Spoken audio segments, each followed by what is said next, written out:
Assalamualaikum warahmatullahi wabarakatuh. Jumpa lagi dengan saya Bang Zahrani. Semoga kalian sehat dan sukses selalu. Saya juga sehat dan sukses selalu.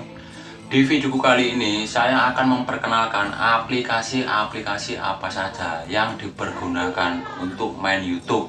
Ini terutama bagi para YouTuber pemula kayak saya ya. Karena saya cuma pakai HP dan tanpa ada alat lainnya. Untuk kalian yang masih kejar 1K dan 4K, tetap semangat, jangan tumbang ya. Dan jangan lupa ramaikan komunitas channel utama kami ya, Al Zahrani Musik. Kalian bisa cek di komunitasnya, baca deskripsi komunitas. Karena saya siap bantu sampai monetisasi. Dan jangan lupa yang baru datang di channel Al Zahrani Tutorial ini, kalian padamkan channel ini karena channel ini membahas seputar YouTuber pemula 0 sampai kita menghasilkan uang. Nah, di sini aplikasi-aplikasi yang biasa saya pergunakan ya. Yang pertama, Lexis Audio Editor. Ini untuk mengedit suara kita ya. Kalau kita rekaman pakai HP. Dan di sini aplikasi KineMaster yang bebas watermark ya. Ini untuk mengedit video-video kita. Dan saya untuk mengedit foto, banner, thumbnail, dan lain-lainnya. Intinya yang bersangkutan dengan foto saya pakai aplikasi Pixellab.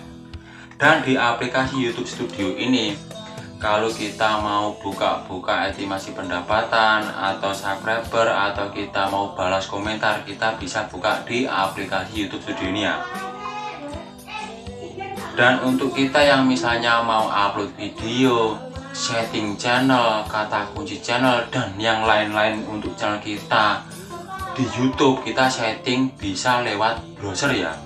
Di sini saya biasanya pakai Google Chrome.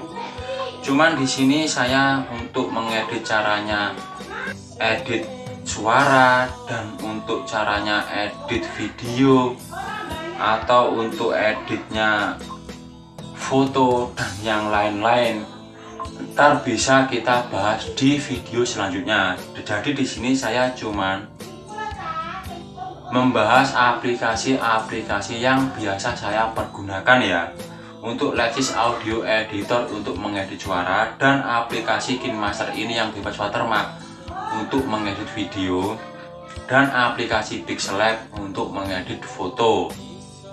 Dan aplikasi YouTube Studio itu biasanya saya pergunakan untuk membalas komentar atau cek estimasi pendapatan.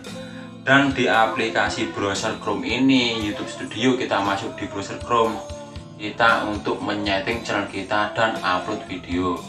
Ya mungkin cukup dulu ya pembahasan dari saya tentang aplikasi-aplikasi apa saja yang saya pergunakan untuk main YouTube. Intinya untuk kalian tetap semangat, jangan tumbang. Insya Allah usaha tidak akan mengkhianati ke depan, pasti akan indah pada waktunya. Waalaikumsalam warahmatullahi wabarakatuh.